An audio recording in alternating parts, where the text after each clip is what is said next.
thank you so much for taking the time to join us today. It's the first edition of our travel perspectives during COVID-19.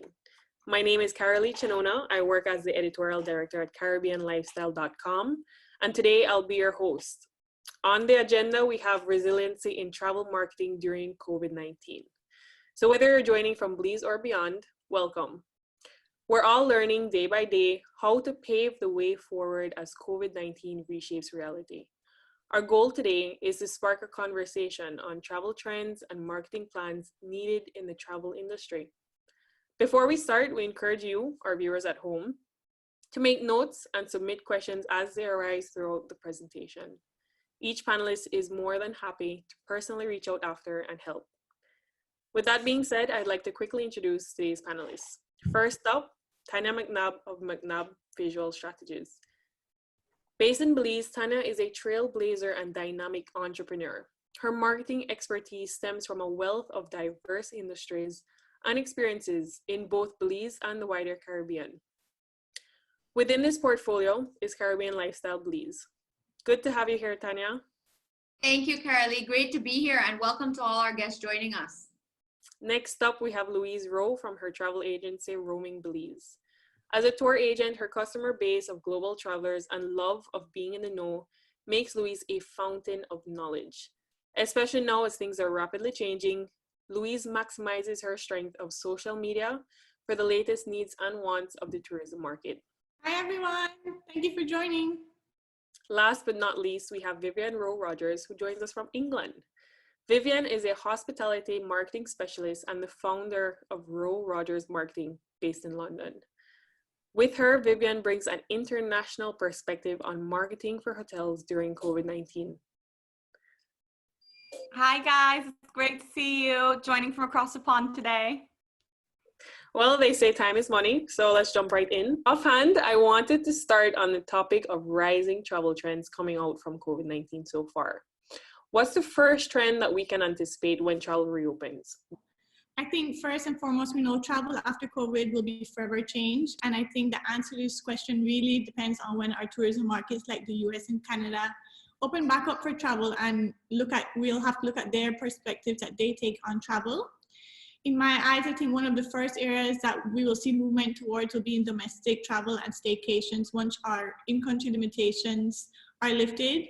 So I would say businesses should begin to consider how they can reach out to these markets for the near future. With border closures for international travel, I think that'll be a little harder to tell. But what I've seen with my businesses is that my guest bookings have mainly been rescheduled for the end of this year, with majority of them for next year. What is positive is that 80% of my guests have rebooked. So we do know the market will come back eventually. That's right, Lou. I totally agree. I mean, local travel and staycations will be the first way that we can start to see some recovery. In fact, it's going to be the only way, since the airports are closed and have to remain closed until it's safe, and we just don't know what that's looking like quite yet. Local market may not be our typical market, but we really have to think outside the box, whether we use our hotel rooms for corporate travel of medical personnel or essential services so that they are no longer using public transportation. It may not mean for you opening your hotel rooms for leisure, but you could think of reopening your restaurant. Maybe your drivers who used to work picking up guests to the airport can work on delivery programs for your restaurants. And so you really have to try and be as creative as you can to start generating some small revenue streams. And it's very important to start building back slowly. In addition to where we have to manage in the interim, as we look forward, here's sort of where I feel the future of vacation travel is. And one of the most promising factors for Belize and the Caribbean is that we know leisure travel will drive the industry's larger recovery. And that's good news for Belize, and that's good news, obviously, for the travel agency community. As Louise mentioned, even though we see a lot of rebookings at the end of the year and 2021, we do know that they are coming back. I mean, 80% rebooking is a very, very high number. We know there will be some loss, but at least we know people are not canceling and are still have that sense of safety to come back to Belize. having some idea of timeframes in your mind is extremely important to have a good sense of expectation. And I think in the beginning part of COVID-19, not knowing what to expect was some of the biggest fears. And now we're starting to see enough trends to gather what that real expectation is. In addition to that, we know that travelers in general have become somewhat more resilient to crisis. In the case, you know, we've been through SARS, we've been through the swine flu, 9/11, for example. So this is not the first crisis for the travel industry. And while it's not going to make it easy, it certainly, the third time around, makes people a little more sensitized to these types of risks. And the most important message, I think, in moving towards technology and being able to stay home and connect on business, we know that virtual vacations will never replace a real vacation. And Belize is such, is all, not all, but majorly a leisure destination.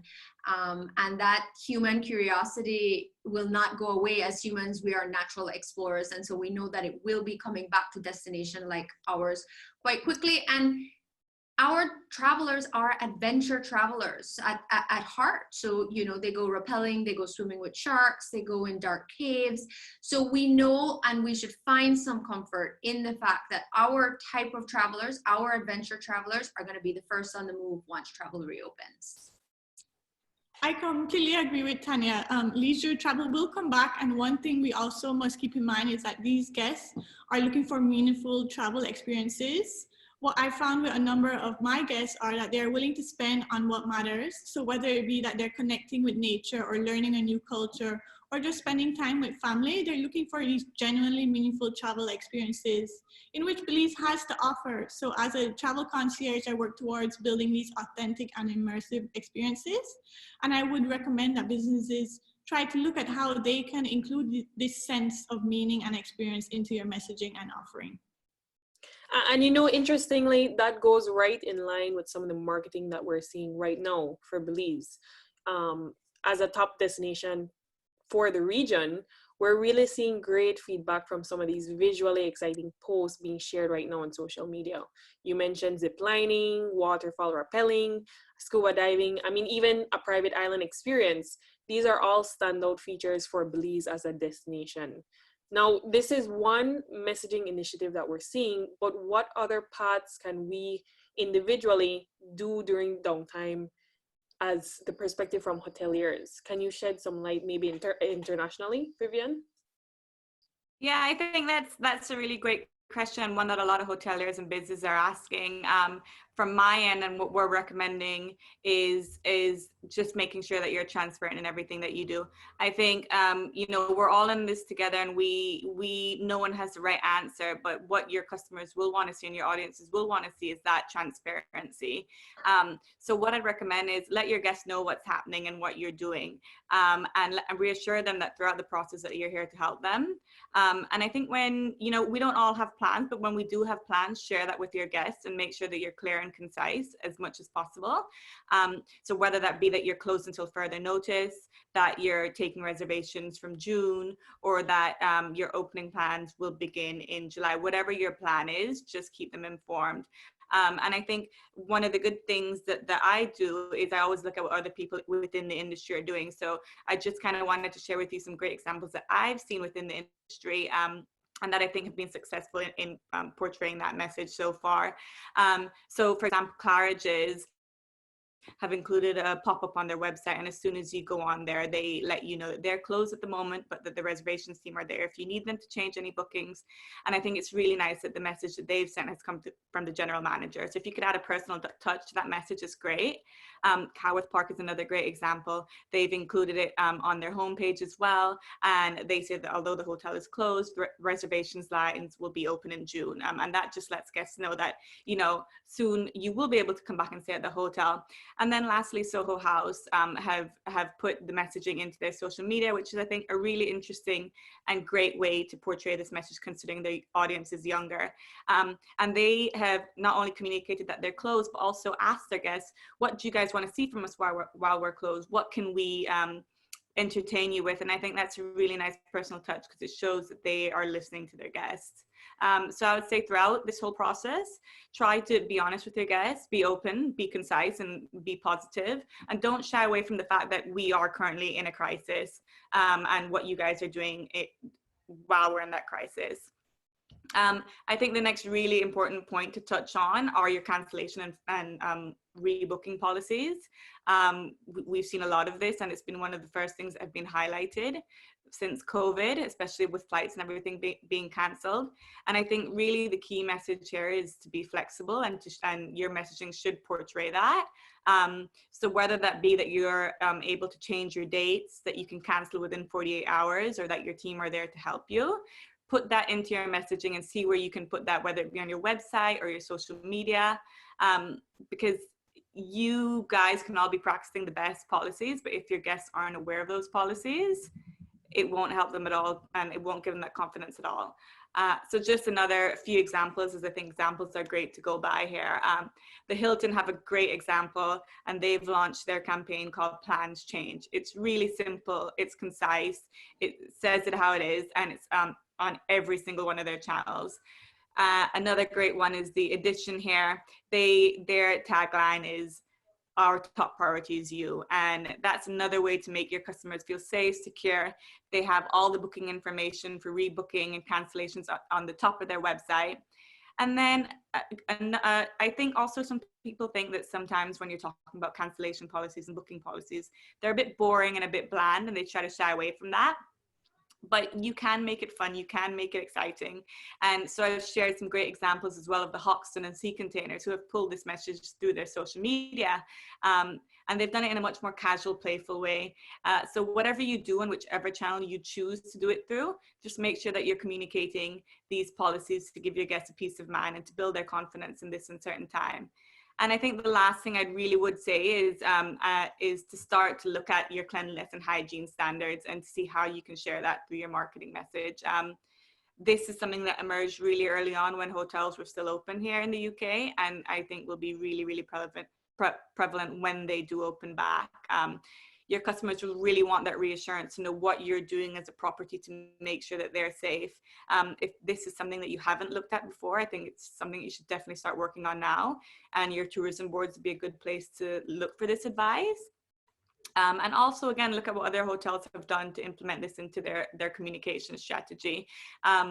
Just to give you a few examples, I suggest you could add it into your room categories. So when people are picking their room type, they know the standards that you've taken there. You could add it onto your confirmation and your pre-arrival emails, or you could add a pop-up onto your website. And remember that even when you're adding these communications to your guests, to make sure that your staff are fully trained and briefed in what those standards are, so they can pass those messages on to whoever has those questions about it. And I want to really reiterate some of those pointers that you shared, Vivian, especially with travelers having safety as a deciding factor when vacation shopping. Belize really has that advantage naturally. Our low population density, an open air aspect, and even having a nature-based tourism product, those are all working in our favor. Up until a few years ago, our entire branding was Mother Nature's best kept secret. Now, there's some industry partners who have grown entirely organically since then. They may have not explored marketing before, but because now with no revenue streams, is this something that you would advise them to pursue? Tanya? Yeah, the answer is yes, definitely yes. And I say that not to bring any fear about large numbers. Everybody has to assign what is best for them. Going back to expectation, you have to know that what you set aside is also what you'll get out. And I think it's important to put some very specific goals behind what you want to achieve, and also make sure that they're relevant. I think very often people are confused with, social media is free. And to an extent it is, but you also have to know that organically, the highest number of people that will see out of your audience is only 6%. So You will have to spend some money in social media marketing if you're going to try and be visual during this time. And so I want people to really think about the channels that they're going to use instead of very blindly, just boosting Facebook posts or things of that nature. And so I want to start off by saying now is a great time to really assess who your audience is and where they live. And I don't physically mean where they live, but if you're a Gen Z or you're a millennial, a Gen X, a baby boomer, where are you getting your data from? Where are you reading your news? And so it's a great time for businesses to really look into their clientele and go through some of that. I think it's also a wonderful opportunity for people who may have only had Facebook and Instagram or just one or the other to look at expanding those social networks, because people are living in all different spaces, from Snapchat to TikTok, Facebook, Instagram. We know that YouTube is huge. Video is very, very influential, especially right now.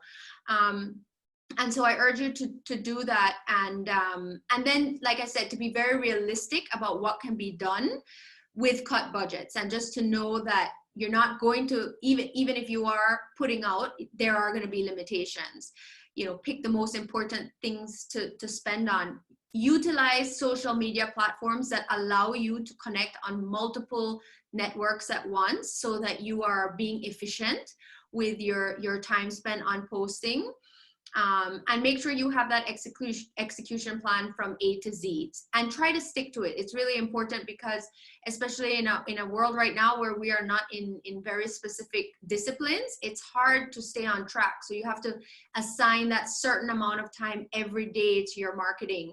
And lastly, look at the data. Data is free in these social networks, and they're really, really free.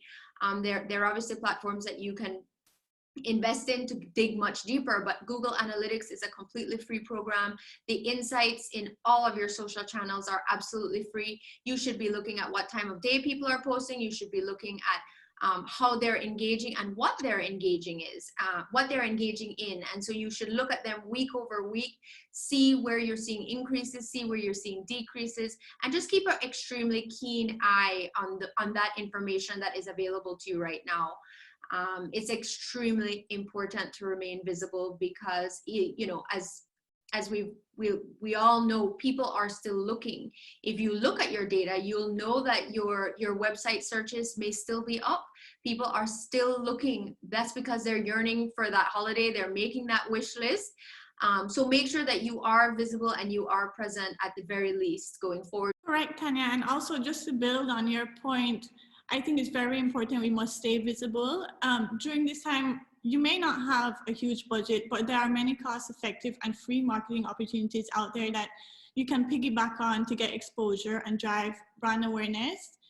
You can start by looking at what your local industry is doing. Like Vivian said, look at your tourism boards, look at your regional and local magazines and other innovative brands in the industry to find out how you can collaborate with them and engage. Two great examples that I've seen in Belize are the Caribbean Culture and Lifestyle We Miss You campaign, and also Belize Tourism Board Stay Curious and Belize Awaits campaign. The We Miss You campaign was a video that shared many stakeholders in the industry sharing a positive message. Just participating in this campaign, I was able to get my name out as a travel concierge to a vast number of new audiences that I wouldn't have had at the start.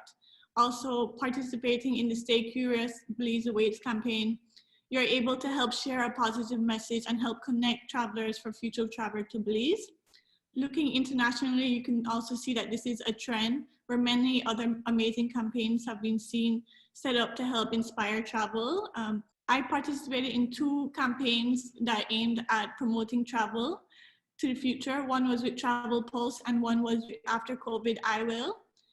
It was free for me to participate. All I had to do was upload my image and caption it with a nice caption about Belize and hashtag them, and I was able to gain exposure on both of their pages. I'm showing on my screen other different local and international campaigns you should be looking out for. One is with TripAdvisor. They're looking for people to share inspiring moments. International jet setters, Black Tomato, and TripAdvisor all have great campaigns going out aimed at promoting travel and also looking to help inspire stories of those doing good. Also, looking locally, feel free to contact me if you need any assistance on consulting with your social media marketing plans. For those who don't know, my Instagram travel page is Vacation Belize. Also look at Explore Belize. They are another great example of an independent travel page sharing beautiful and authentic Belize experiences. Ultimately, it's important we come together and collaborate. So start partnering up and start engaging. You know, Louise, those are all excellent campaigns that really highlight the impact social media can have. You know, on one side, we have Caribbean culture, lifestyle, We Miss You video that really shows that emotional connection from those in hospitality who, at our roots, thrive on hosting guests. It's a truly selfless public service. I mean, we do genuinely miss seeing our resorts bustling with life, with laughter, and sharing new experiences. Again, another excellent national campaign from the Belize Tourism Board, #Belize Awaits. Now, these social platforms are all essentially free, as you mentioned, Tanya, but that can only go so far. And just to quote something from Facebook last month in April 2020, they reported a 10% increase in global users.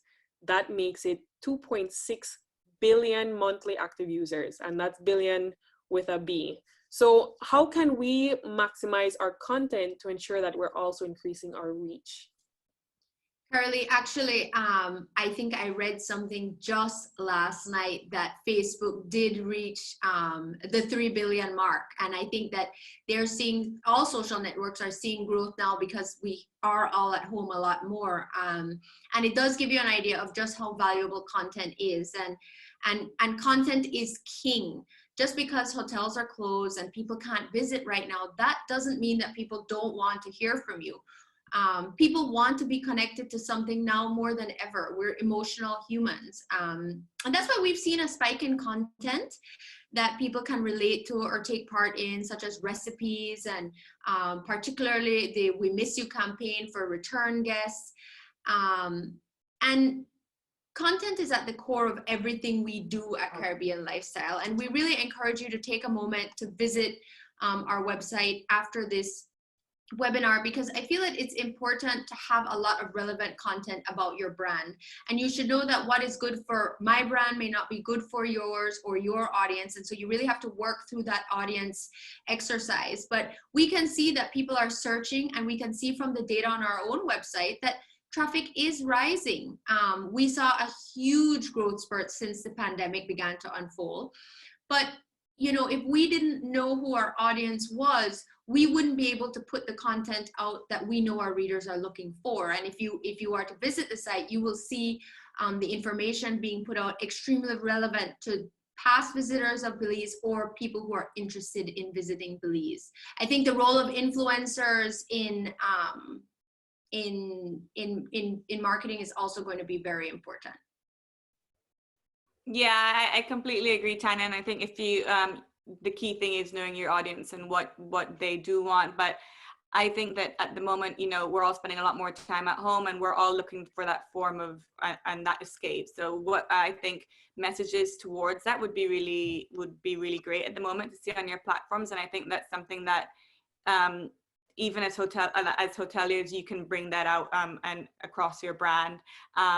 So a great few examples that I've seen of this are like Spotify playlists and bringing music from the beach, or picturing myself at Key Cocker with my bear and hearing that playlist. It really takes me back there. Another great example, like Tanya said, is recipes. And I think roundups as well are another really good example. I've seen loads of places saying, when you come back to Greece or when you come back to London, these are the top things that you should be doing, and these are the top things that you should be seeing, and bookmark and save this for later. And I think those will really inspire people and new audiences to come to you. And I think the last point is really, if you're doing anything around the community, I think throughout this whole thing, especially in the UK, we've seen the community really come together and support each other and what's happening. So whether we're shopping local or whether we're helping the elderly, or whether we're cleaning up the beach. I think those have really, really come out, and the businesses that have taken that approach and include it in their marketing message have had it's been great for them. So if you're doing anything like that, do speak about it on your social media and do include it in your messaging, because I think it's great to see. But overall, I just say, don't go silent, like Tanya said. Make sure what you're saying is relevant. Be considerate of what's happening at the moment. Be positive, and just let your audience know that you're still there. Yeah, I'd like to circle back really quickly on the point of social media and engagement. When you're thinking of collaborating, post-COVID influencer marketing will play a vital role in showing the world that you are a safe destination to visit. They play a role in many industries. In fact, the WHO used influencers to try and get the message of COVID-19 and its severity all around. So they are applicable to every industry, right? But user-generated content remains the way travel connects with destinations. They can put themselves in their shoes. And while travel influencers are grounded right now, they also have a lot of extra time on their hands. And so it's a great time to start negotiating and booking trips with them, because rest assured, when travel reopens, they will all get booked up fast and they will have a pent up demand to start moving immediately. And so I suggest starting to book influencers from mid to end of July. We know that we can always change those dates if we have to, but just to be safe, it's a great time. You may also want to consider partnering with other hotels in Belize, but in different destinations, because in the past, influencers may have already found their flights and their way to Belize. But now with everybody seeing so many cutbacks, they may not be able to afford the international flights. And so if you group with other hotels, you can reduce your cost of getting them here. And then everybody shares the responsibility, but not only yourself, but other properties will get a chance to get some PR and get a chance to be visible. And I think that we are all going to have to collaborate and help each other out as we go along. And it's a great way to connect with our other industry partners as well. And Tanya, just to touch again on social media, we talk about influencers, especially those who have previously visited Belize. I think we'd all agree their value has increased likely threefold. You know, we're all under stay-at-home orders right now with no new content to push out. So the content that is being shared, that's priceless. They're the ones that are really leaving that lasting visual impact for those daydreaming of travel. So when people do start looking to travel again, how can we adapt ourselves as a final sell for Belize? Do we change our pricing to fit a post-pandemic budget? I mean, what's the right balance for resiliency? CAROLEE, well, there's no right balance at the moment, unfortunately. But beyond safety being at the forefront, because one thing is for certain, that people will travel when it becomes safe and when they feel safe. And that goes back to where Vivian started off in terms of making sure those safety measures are very visible on your website, on your booking confirmations, through your social media. It should be part of your content strategy going forward. For how long, we don't know, but right now, for a very long time. And so safety first, but you will be able to encourage people to move a little faster if they are getting a better bang for their buck. And I don't want to confuse that with offering cheap offers. So, you know, reducing prices won't be able to lift the fears of travelers alone, but it certainly will influence their willingness to take a risk. And I talk about balance because it will be important to offer travel deals. You have to. People are going to be having it all over our entire region. And who doesn't love a deal, right? I mean, even before the pandemic, people are always looking for deals, but you have to be very, very careful right now how far you discount your rates, because the road to recovering your ADR can take from 18 to 24 months to get back where you were prior to the pandemic. And we're already suffering without right now. So imagine reducing too low and not being able to get your revenue stream up to par for so long. So, you know, I would say between 25 and 30% as a maximum to give a discount right now. And even if you don't want to go so far, you may be able to do 15%, but do value added service. So you could do free transfers, free airport pickups, or free dinners, or free breakfast every day, or, you know, add in different things that will help to encourage them to come and know that they are being given some additional valued offers, and they're being able to they're even getting a better experience. And with that, I really encourage hoteliers to work closer with travel agents, because I think we all know what happened with the OTAs during this crisis, and people are not going to want to book there because their money gets tied up for so long. They can't speak to a real person. They have bots talking to them. And while the OTAs bring a lot of value and they have a massive audience, I am 99% sure that guests will feel a lot happier booking with a direct agent in the future, and is part of the safety balance, because it's not just a health safety, it's also a safety of your money and knowing that you're not going to lose it, and that, you know, if there's some second wave or something, that if we have to make a change again, that you can call your agent and that they are going to take very good care of you. I totally agree with you, Tanya. And myself as a local travel agent, I feel the pandemic has really brought to light the many benefits of booking direct or with a local travel agent. I know on my end, I was able to work with my clients on a more personal level to rearrange their travel and ultimately help ease their stress. I think guest booking with larger OTAs didn't necessarily get the same experience.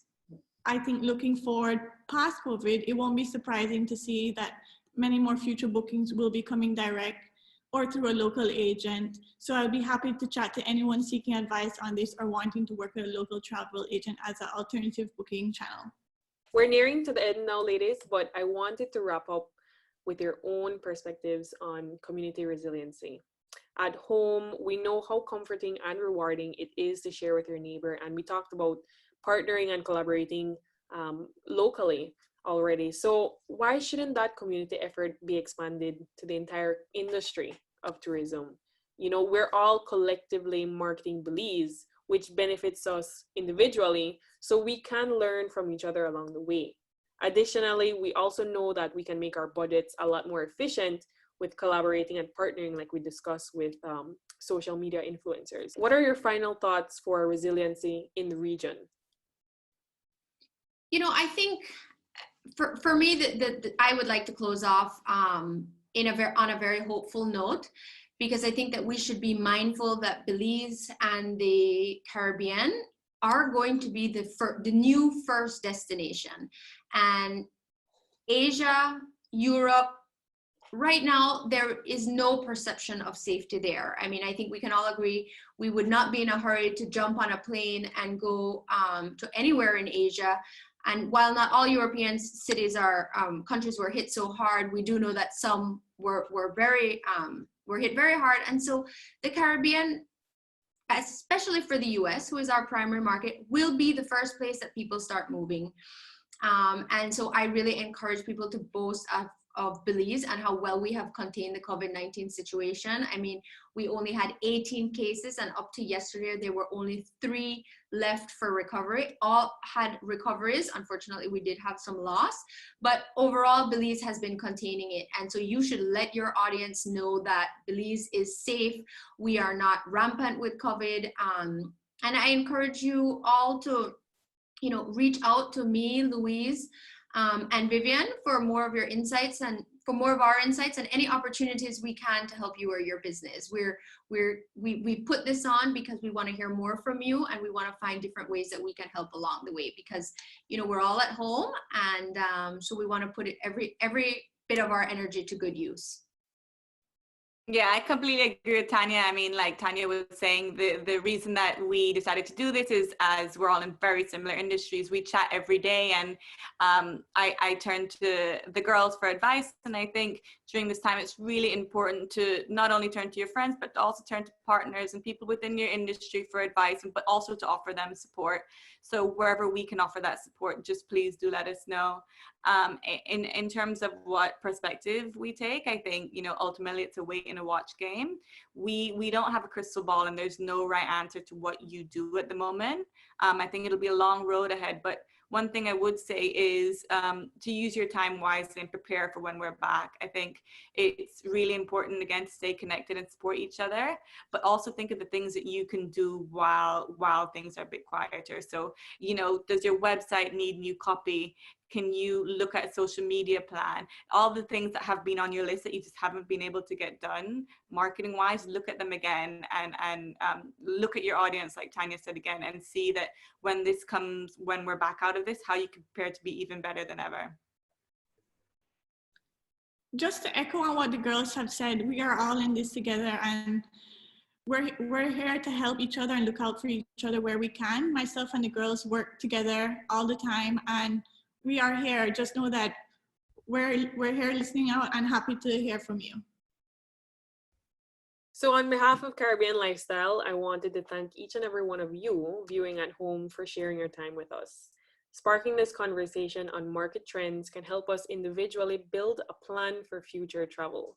The other side of coronavirus will be resiliency. That includes reshaping Belize's tourism industry. And finally, to our panelists, ladies, it was a pleasure. Thank you again for sharing your unique travel perspectives with us. Now, I want to remind everyone that if they have any questions, collaboration requests, or even networking queries, we're here to help and we'd be happy to reach out after. Thank you, everybody. Thank you. Thank you.